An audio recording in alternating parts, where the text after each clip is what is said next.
Non è la prima foto che faccio con una persona di colore e a questo punto non sarà neanche l'ultima, a maggior ragione. La sfida del governatore del Veneto ai leoni da tastiera. Capita anche al numero 1 di Palazzo Balbi di averci a che fare, soprattutto quando sul suo profilo Facebook posta una foto con un giovane ragazzo di colore incontrato a Santa Lucia di Piave.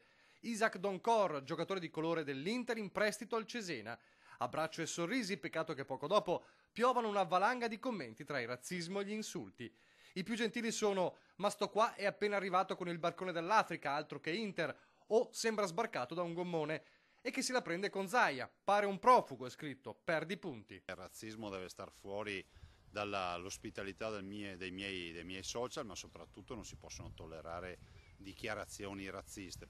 O chi lo taccia di ipocrisia, fai la foto per motivi elettorali. Di disperati ce ne sono tanti in giro. Anche perché, dice Isaac Doncor, è un esempio di integrazione. L'ho fatta volentieri, la rifarei 1000 volte, è un calciatore, ha il tesserino dell'Inter, fa il calciatore professionista, si è integrato, è qui dal 2003, ha 23 anni e ai genitori che lavorano qui si sono integrati, è cittadino italiano, non vedo cosa ci sia da commentare, è solo perdita di tempo.